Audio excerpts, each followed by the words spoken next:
Thiruvananthapuram Maruthur സ്വദേശിനിയാണ് Shanthini George. കേരളത്തിലെ ക്രൈസ്തവ രംഗത്തെ അറിയപ്പെട്ടിരുന്ന പല ഗായകർക്കുമൊപ്പം വേദി പങ്കിട്ട അനുഭവങ്ങൾ. കഷ്ടതകളുടെയും പ്രയാസങ്ങളുടെയും നടുവിൽ വളർന്ന ബാല്യകാലം. രോഗത്തിൻ്റെ പ്രതിസന്ധിയിലും ഉറച്ച മനസ്സിൽ നിന്നുള്ള പ്രാർത്ഥനാനുഭവങ്ങൾക്ക് മറുപടി നൽകിയ ദൈവപ്രവൃത്തിക്കായി ദൈവത്തിന് നന്ദി പറയുകയാണ് ശാന്തിനി. അനുഗ്രഹിക്കപ്പെട്ട ഈ നല്ല നിമിഷങ്ങളിൽ കർത്താവിൻ്റെ ജീവിതത്തിൽ ചെയ്ത നന്മകളെ ഓർക്കുവാനും അവൻ്റെ കൃപകളെ ഓർത്ത് ദൈവത്തെ സ്തുതിക്കുവാനും നിങ്ങളുമായി പങ്കുവയ്ക്കുവാനും കർത്താവ് എനിക്ക് തന്ന ഈ നല്ല സമയത്തിനായി ഞാൻ ദൈവത്തെ വാഴ്ത്തുന്നു. എൻ്റെ ജീവിതത്തിൽ കർത്താവ് എല്ലാറ്റിനും മീതെ നല്ലവനും മതിയായവനും വലിയവനും എന്നോർത്ത് ഞാൻ ദൈവത്തെ നന്ദിയോട് സ്തുതിക്കുന്നു. എൻ്റെ പേര് ശാന്തിനി ജോർജ് എന്നാണ്. ഞാൻ ജനിച്ചു വളർന്നത് കൊടൈക്കനാൽ എന്ന സ്ഥലത്താണ്, തമിഴ്നാട്ടിലാണ്. എൻ്റെ കുടുംബത്തിൽ ഞങ്ങൾ 9 മക്കൾ മാതാപിതാക്കൾക്ക്. അതിൽ 3 പേര് മരണപ്പെട്ടു പോയി. ഞങ്ങൾ ഇപ്പോൾ 6 സഹോദരങ്ങളുണ്ട്. ആ 9 പേരിൽ 5ാമത്തെ ഉള്ളായിട്ടാണ് ഞാൻ ജനിച്ചത്. ഞങ്ങൾ കൊടൈക്കനാലിൽ ജനിച്ച് വളർന്നു. ചെറുപ്രായത്തിൽ ഞങ്ങൾ സ്കൂളിൽ പഠിച്ചുകൊണ്ടിരിക്കുന്ന സമയത്ത് തന്നെ ഞങ്ങളുടെ പിതാവിന്, ഞങ്ങൾ അപ്പ എന്നാണ് വിളിക്കുന്നത്, ഞങ്ങളുടെ പിതാവിന് ആസ്തമ പിടിപെടുകയും അങ്ങനെ ഞങ്ങൾക്ക് ഞങ്ങളുടെ എല്ലാവരുടെയും പഠിത്തമൊക്കെ മതിയാക്കി അപ്പയുടെ സ്വന്തം സ്ഥലമായ കേരളത്തേക്ക് മംഗലപുരത്തേക്ക് കടന്നു വരുവാനിടയായിത്തീർന്നു. അവിടെ കടന്നു വന്ന ശേഷം ഞങ്ങൾ വളരെയധികം കഷ്ടതകളിലും പട്ടിണിയൊക്കെയും അനുഭവിച്ച് ജീവിക്കുവാനിടയായി. വളരെ ബുദ്ധിമുട്ടും ദാരിദ്ര്യവും അനുഭവിച്ചാണ് ഞങ്ങൾ വളരുവാനിടയായത്.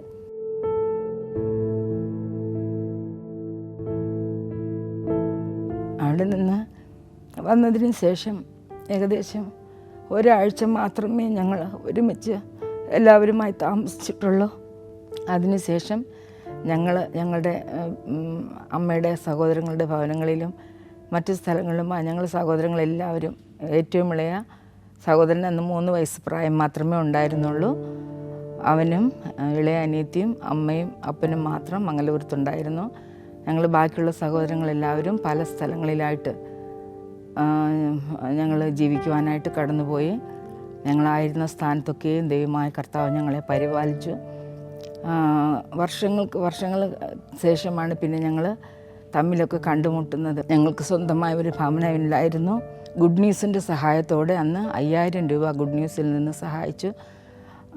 അതിൽ നിന്ന് ഞങ്ങളൊരു ചെറിയ ഭവനം, അന്നത്തെ ഞങ്ങൾ ആരാധനയ്ക്ക് കൂടുന്ന ഞങ്ങളുടെ മാതൃസഭയായ മംഗലപുരം IPCയിലെ ഹെൻറി പാസ്റ്റർ, അദ്ദേഹം ഞങ്ങളുടെ ഒരു മാമനാണ്.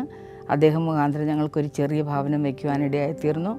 അതിൽ പാർത്ത് ഞങ്ങൾ കർത്താവിനെ സേവിച്ചു പോന്നു. അങ്ങനെ ഇരിക്കവേ പിന്നെ എൻ്റെ 16ാമത്തെ വയസ്സിൽ കർത്താവിൻ്റെ നാമമഹത്വത്തിനായിട്ട് പാടുവാൻ തക്കവണ്ണം ദൈവമായ കർത്താവിനെ വിളിച്ചിറക്കി. എൻ്റെ ഒരു ജ്യേഷ്ഠ സഹോദരനാണ് പൗടിക്കോണത്ത് താമസിച്ചിരുന്ന പിന്നെ അജിത് കുമാർ എന്ന് പറയുന്നത്. അദ്ദേഹത്തിൻ്റെ പേര് ജോൺസൺ എന്നാണ്. അദ്ദേഹം ശ്രീകാര്യം ഹൈസ്കൂളിൽ മ്യൂസിക് ടീച്ചറായിട്ട് ജോലി ചെയ്തു വരികയായിരുന്നു. അദ്ദേഹം ഞാൻ പാടുമെന്ന് അറിഞ്ഞിട്ട് എന്നെ വന്ന് കാണുകയും എന്നെ പാടുവാനായിട്ട് കൊണ്ടുപോവുകയും ചെയ്തു. അങ്ങനെ അദ്ദേഹത്തിൻ്റെ ശിക്ഷണത്തിൽ എനിക്ക് കർത്താവിൻ്റെ നാമമഹത്വത്തിനായിട്ട് പാടുവാൻ ഇറങ്ങിത്തിരിക്കുവാനിടയായിത്തീർന്നു. അതിനുശേഷം അനേക ടീമുകളിൽ കടന്നുപോയി കർത്താവിനെ സ്തുതിപ്പാനും മഹത്വപ്പെടുത്തുവാനും കർത്താവിൻ്റെ നാമം മഹത്വത്തിനായിട്ട് എൻ്റെ നല്ല പ്രായത്തൊക്കെയും പാടുവാൻ കർത്താവ് കൃപ നൽകി. അന്നത്തെ കാലത്ത് വളരെ പ്രസിദ്ധരായിരുന്ന ദേവദാസൻ കലിയൂർ കുഞ്ഞുമോൻ്റെ ടീമിലും അതുപോലെ മാവേലിക്കര രാജു അച്ചാൻ്റെ ടീമിലും അതുപോലെ തെക്കൻ പ്രദേശങ്ങളിൽ AG കൊയറിലും ഒക്കെ വർഷങ്ങളോളം പാടുവാൻ ദൈവമായ കർത്താവ് എനിക്ക് കൃപ നൽകി. അനേക ദൈവദാസന്മാരുമായി ദൈവമക്കളുമായി പരിചയപ്പെടുവാനും അവരുടെയൊക്കെ പ്രാർത്ഥനയുടെ ഫലത്തിൽ ദൈവസന്നിധിയിൽ നിലനിൽക്കുവാനും ദൈവമായ കർത്താവ് കൃപ നൽകി. സാമ്പത്തികമായിട്ട് ഒന്നുമില്ലാത്തൊരു അവസ്ഥയായിരുന്നു. ഞങ്ങൾ 3 പെൺമക്കൾ അടുത്തടുത്താണുള്ളത്. എനിക്ക് 2 അനിയത്തിമാരും കൂടെയുണ്ട്. ഞങ്ങളെ വിവാഹം കഴിപ്പിക്കേണ്ടുന്ന പ്രായങ്ങളൊക്കെയും കഴിഞ്ഞു പോയിട്ടും സാമ്പത്തികമായി ഒന്നുമില്ലാതിരുന്ന കാലങ്ങളിലൊക്കെയും കർത്താവ് സാമ്പത്തികമായിട്ട് വളരെ നന്മകളൊക്കെ ഉണ്ടായിരുന്നു. എന്നാൽ ഒന്നുമില്ലാത്തവരായിട്ടാണ് ഞങ്ങൾ കേരളത്തിലേക്ക് കടന്നു വന്നത്. ഞാൻ പാടുവാനൊക്കെ കടന്നു പോകുന്ന സമയങ്ങളിൽ ഇന്നത്തെ പോലെ പാടുന്നവർക്ക് സാമ്പത്തിക നന്മയും ഒന്നും കിട്ടുന്ന കാലമല്ലായിരുന്നു. നമ്മൾക്ക് പിന്നെ യാത്ര ചെയ്യുവാനുള്ള യാത്രാക്കൂലിയും പോയിട്ട് പിന്നെ എന്തെങ്കിലും തുച്ഛമായിട്ടുള്ള അനുഭവങ്ങൾ മാത്രമേ കിട്ടിയിരുന്നുള്ളൂ. അതിൽ നിന്ന് നമുക്ക് സമ്പാദിച്ചു വയ്ക്കുവാനോ ശേഖരിക്കുവാനോ ഒന്നും ഉണ്ടായിരുന്നില്ല. എന്നാലും വിവാഹ സമയങ്ങളൊക്കെ ആയ സമയത്ത് പല ദൈവമക്കളിൽ കൂടി പലരിൽ കൂടി നന്മകൾ നൽകി ദൈവമായ കർത്താവ് ഞങ്ങളുടെ 3 സഹോദരിമാരുടെയും വിവാഹം നന്നായി നടക്കുവാൻ കർത്താവ് കൃപ നൽകി. എന്നെ കേട്ടുകൊണ്ടിരിക്കുന്ന പ്രിയപ്പെട്ടവരോട് എനിക്ക് പറയാനുള്ളത്, നമ്മുടെ ഏത് ആവശ്യങ്ങളിലും നാം പൂർണ്ണ ഹൃദയത്തോടെ ദൈവത്തിൽ ആശ്രയിക്കുകയും അവനിൽ മാത്രം ആശ്രയം വയ്ക്കുകയും ചെയ്താൽ തീർച്ചയായും കർത്താവ് നമ്മുടെ ആവശ്യങ്ങളിൽ നമ്മെ തക്ക സമയത്ത് സഹായിക്കും. സാമ്പത്തികമായിട്ടുള്ള കാര്യങ്ങൾ മാത്രമല്ല ഞാൻ പറയുന്നത്, നമ്മുടെ എല്ലാ ആവശ്യങ്ങൾക്കും കർത്താവ് എന്നെന്നും മതിയായവനാണ്.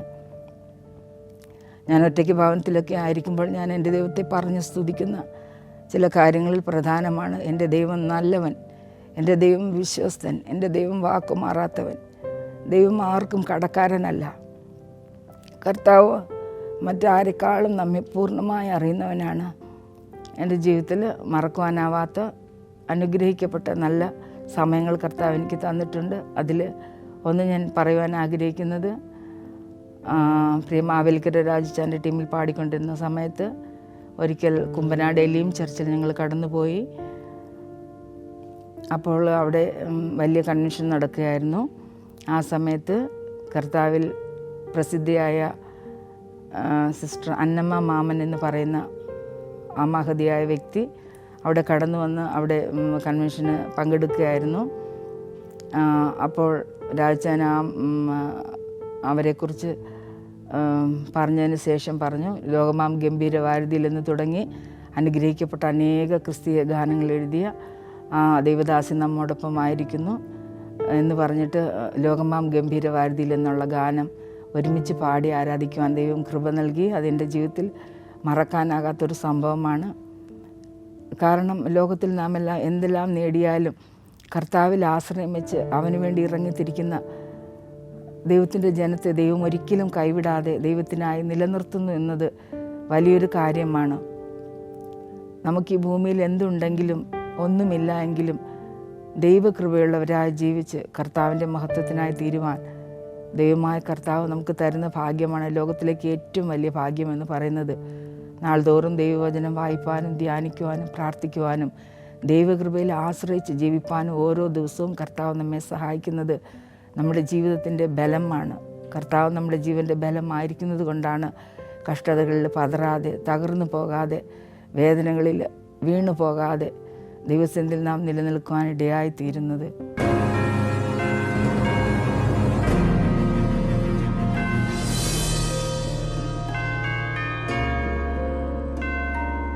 ഞാൻ ജനിച്ചു വളർന്നത് ഒരു CSI കുടുംബത്തിലാണ്.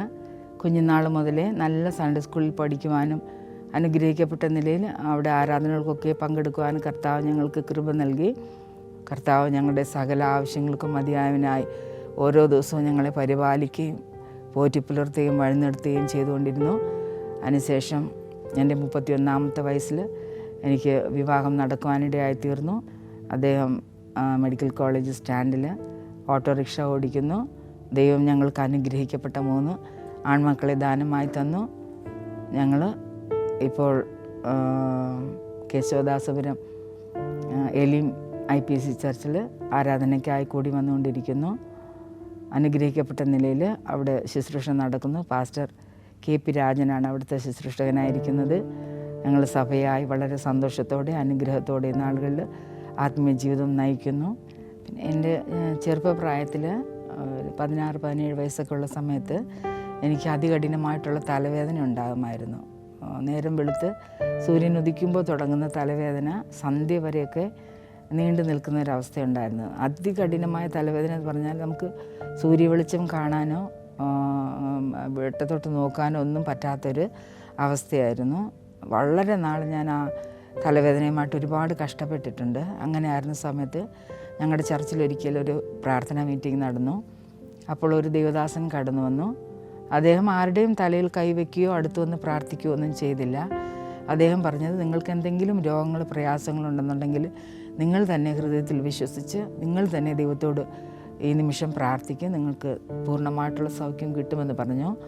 അങ്ങനെ ഞാൻ ഈ തലവേദന എനിക്ക് അനുഭവിക്കുന്നതുകൊണ്ട് എനിക്ക് നന്നായിട്ട് അറിയാം. ഞാൻ അവിടെ തന്നെ നിന്നുകൊണ്ട് ഞാൻ ദൈവത്തോട് മനസ്സൊരുക്കി പ്രാർത്ഥിച്ചു. ദൈവമേ, വളരെ നാൾ ഈ തലവേദനയുമായിട്ട് ഞാൻ കഷ്ടപ്പെടുന്നു, എനിക്ക് പൂർണ്ണമായൊരു വിടുതൽ ദൈവം തരണമെന്ന് ഞാൻ പ്രാർത്ഥിച്ചു. പ്രാർത്ഥന കഴിഞ്ഞ് ആ തലവേദന പൂർണ്ണമായി എന്നെ വിട്ട് മാറുവാനിടയായിത്തീർന്നു. അതിനുശേഷം അതുപോലൊരു തലവേദന എൻ്റെ ജീവിതത്തിൽ ഇന്നുവരെയും ഉണ്ടായിട്ടില്ല. അത്ര കഠിനമായിട്ടുള്ള തലവേദനയായിരുന്നു. ദൈവമായ കർത്താവ് എന്നെ അന്ന് പൽക്കാലം പൂർണ്ണമായി സൗഖ്യമാക്കി. എന്നെ കേൾക്കുന്ന പ്രിയപ്പെട്ടവരോട് ഞാൻ പറയുന്നത്, നിങ്ങളുടെ ഏത് രോഗമാണെങ്കിലും നമുക്ക് വേണ്ടി മറ്റുള്ളവർ പ്രാർത്ഥിക്കുന്നത് നമ്മുടെ ജീവിതത്തിന് അനുഗ്രഹമാണ്, ആശ്വാസമാണ്. എന്നാൽ എൻ്റെ അനുഭവത്തിൽ, അന്നത്തെ ദിവസത്തെ അനുഭവം കൊണ്ട് ഞാൻ പറയുകയാണ്, നാം ഹൃദയം ദൈവസന്നിധിയിൽ അർപ്പിച്ച് ആവശ്യബോധത്തോടെ ദൈവത്തോട് അടുത്ത് ചെന്ന് പ്രാർത്ഥിക്കുമ്പോൾ തീർച്ചയായിട്ടും കർത്താവ് നമ്മെ സൗഖ്യമാക്കുവാൻ മനസ്സുള്ളവനാണ്. കുഷ്ഠരോഗി അങ്ങനെയാണ് കർത്താവിനോട് പറഞ്ഞത്, കർത്താവേ, നിനക്ക് മനസ്സുണ്ടെങ്കിൽ എന്നെ ശുദ്ധനാക്കാമെന്ന് പറഞ്ഞു. കർത്താവ് അവൻ പറഞ്ഞ അതേ വാക്കിൽ തന്നെയാണ് മറുപടി പറയുന്നത്, എനിക്ക് മനസ്സുണ്ട്, നീ ശുദ്ധനാകുക എന്ന്. നാം എപ്രകാരം ദൈവത്തോട് അടുത്ത് ചെല്ലുന്നുവോ അപ്രകാരം കർത്താവ് നമ്മോടും അടുത്ത് വരുമെന്ന് പറയുന്നതിന് ഈ സംഭവം മുഖാന്തരം അനേക ദൈവവചനം മുഖാന്തരം നമുക്ക് കാണുവാൻ സാധിക്കും. അതുകൊണ്ട് ഏത് രോഗത്തിലായിരിക്കുന്ന പ്രിയപ്പെട്ടവരും വിശ്വസിച്ച് സമർപ്പിച്ച് കർത്താവിൻ്റെ സന്നിധിയിൽ പ്രാർത്ഥിക്കുകയാണെങ്കിൽ കർത്താവ് തീർച്ചയായിട്ടും നിങ്ങൾക്ക് വിടുതൽ തരുമെന്ന് ഞാൻ പൂർണ്ണമായി വിശ്വസിക്കുന്നു. അതെൻ്റെ അനുഭവമായത് കൊണ്ട് തന്നെയാണ് ഞാൻ ധൈര്യമായിട്ടത് പറയുന്നത്. കർത്താവ് പ്രകാരം നിങ്ങളെ ഓരോരുത്തരെയും സഹായിക്കുമാറാകട്ടെ.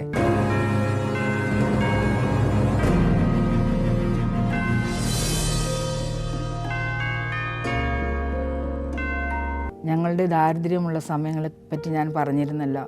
ആ സമയത്ത് കമ്പാഷൻ എന്ന് പറയുന്ന ഒരു സംഘടന ഉണ്ടായിരുന്നു. വേൾഡ് വൈഡായിട്ടുള്ള ഒരു സംഘടനയാണ്. പാവപ്പെട്ട കുഞ്ഞുങ്ങളെ പഠിക്കുവാനും അവരുടെ വിദ്യാഭ്യാസത്തിനും സഹായിച്ചുകൊണ്ടിരുന്ന ഒരു സംഘടനയായിരുന്നു. അപ്പോൾ എൻ്റെ ഏറ്റവും ഇളയ പൈതൽ അടുത്തുള്ള CSI ചർച്ച് മുഖാന്തരം അവന് മാസം 100 രൂപ വെച്ച് സഹായം കിട്ടിക്കൊണ്ടിരുന്നു. അങ്ങനെ അത് മേടിക്കുവാനായിട്ട് എൻ്റെ അനിയത്തിയും എൻ്റെ നേരെ മൂത്ത ബ്രദറുമായിട്ട് ആറ്റിങ്ങലിലേക്ക് കടന്നുപോയി. അപ്പോൾ അതിൻ്റെ കുറേ ദിവസങ്ങൾ മുമ്പേ ഞങ്ങളുടെ വീട്ടിൽ ഒരു ഭക്ഷണവുമില്ല. എല്ലാവരും വളരെ വിശന്ന് വലഞ്ഞിരിക്കുന്ന സമയമാണ്. അതുമല്ല, ആ പൈസ കിട്ടുന്ന സമയത്തൊക്കെയാണ് ഞങ്ങളുടെ പിതാവിന് വളരെ രോഗിയായിട്ട് എല്ലാ ശനിയാഴ്ചകളിലും ആശുപത്രിയിൽ പോയി ട്രീറ്റ്മെൻറ്റ് എടുക്കുന്ന സമയമാണ്. അപ്പോൾ ഈ 100 രൂപ കിട്ടുന്ന സമയത്താണ് അത് കൊണ്ടുപോയി ബ്ലാഡർ വാഷ് ചെയ്യുവാനും ട്യൂബ് മാറ്റിയിടുവാനൊക്കെ കടന്നു പോകുന്നത്. അപ്പോൾ അങ്ങനെ എൻ്റെ അനിയത്തിയും എൻ്റെ ബ്രദറുമായിട്ട് ആ പൈസ മേടിക്കുവാനായിട്ട് ആറ്റിങ്ങലിലേക്ക് കടന്നുപോയി. വിശന്നും ക്ഷീണിച്ചുമൊക്കെ ഇരിക്കുന്നത് കൊണ്ട് അനിയത്തി കയ്യിലുള്ള പേഴ്സിൽ ഈ പൈസ മേടിച്ച് വെച്ചിരുന്നിട്ട് അതവരുടെ കയ്യിൽ നിന്ന് നഷ്ടപ്പെട്ടു പോകുവാനിടയായി. ഇവർ തിരിച്ച് വീട്ടിൽ വരുമ്പോൾ അപ്പോൾ ഇവർ വന്നിട്ട് വേണം ആ പൈസയ്ക്ക് അരി മേടിച്ചിട്ട് കഞ്ഞി വയ്ക്കാനും ഒക്കെ. ഞങ്ങളങ്ങനെ കാത്തിരിക്കുമ്പോഴാണ് ഇവർ കുറേ സമയം കഴിഞ്ഞിട്ട് തിരിച്ചു വരുന്നു.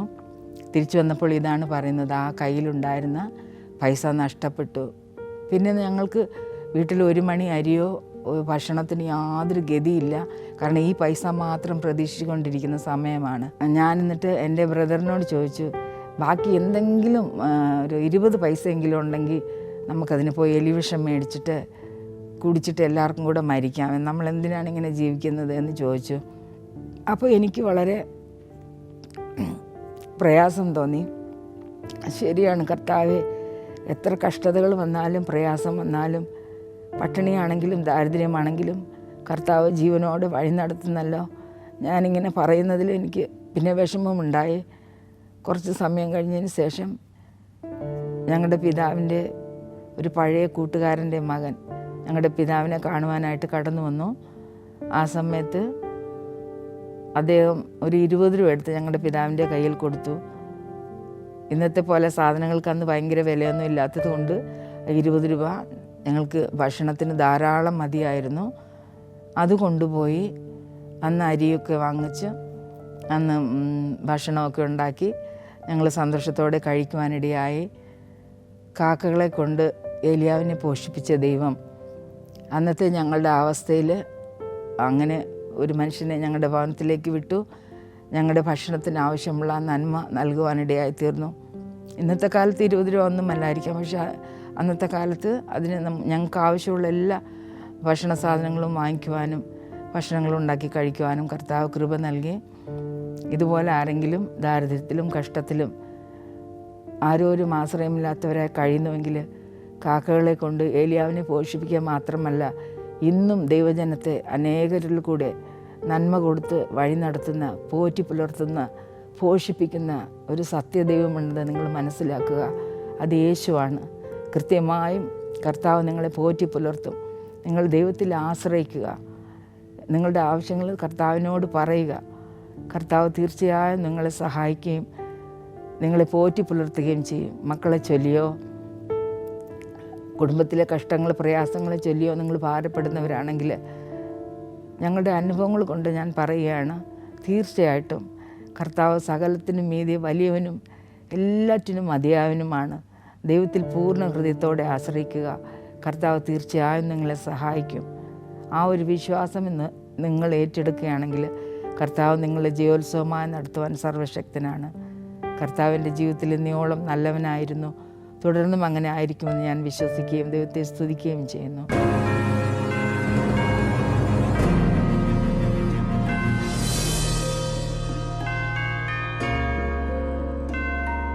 രാജാക്കന്മാരുടെ പുസ്തകത്തിൽ നാം ഏലിയാവിനെ കുറിച്ച് വായിക്കുന്നുണ്ട്.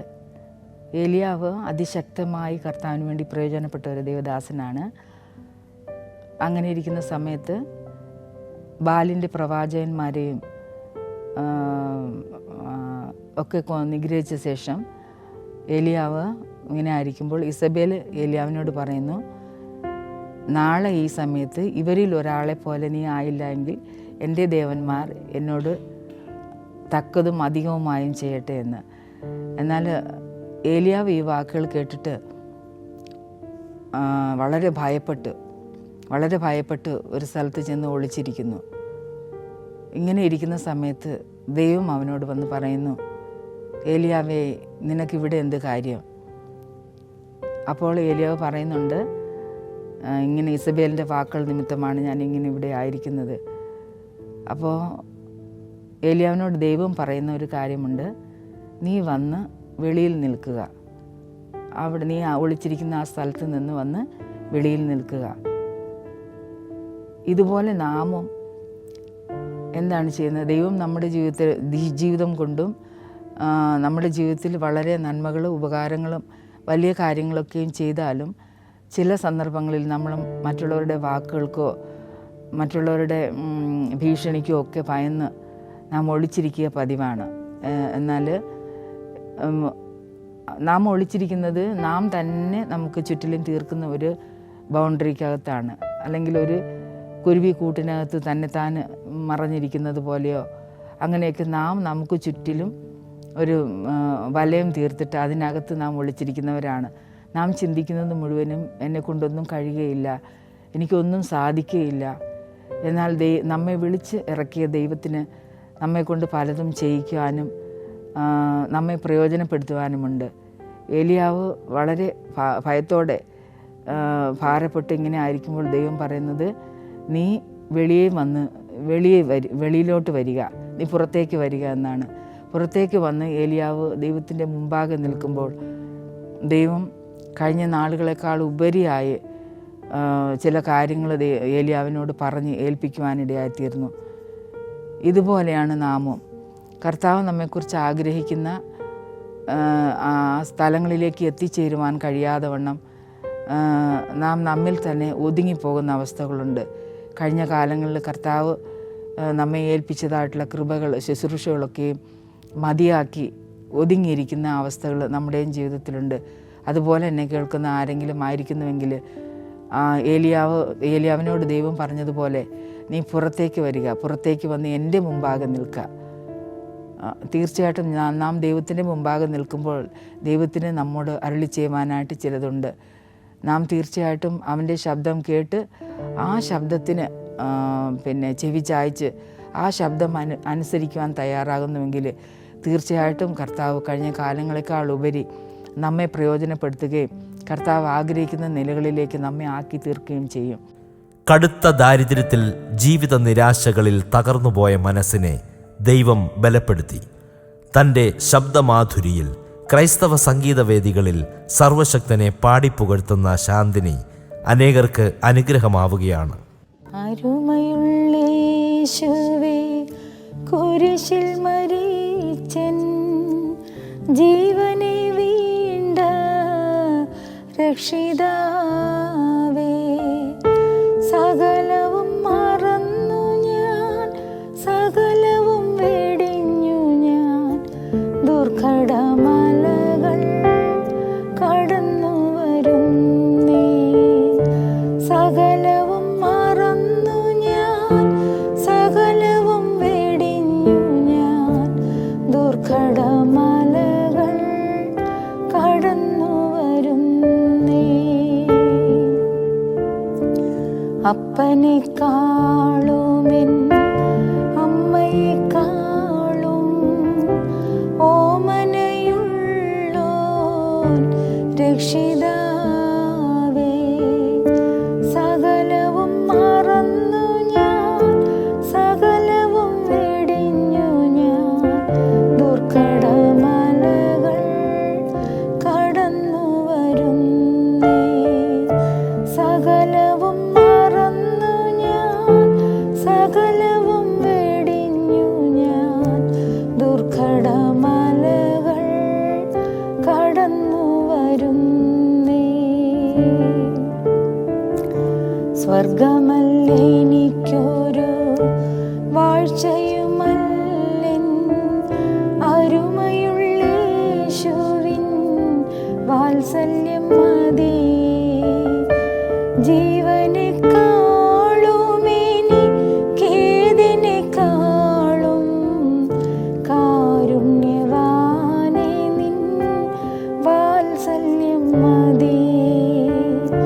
ജീവനെക്കാളുമെനിക്കേതിനെക്കാളും കാരുണ്യവാനേ നിൻ വാത്സല്യം മതി.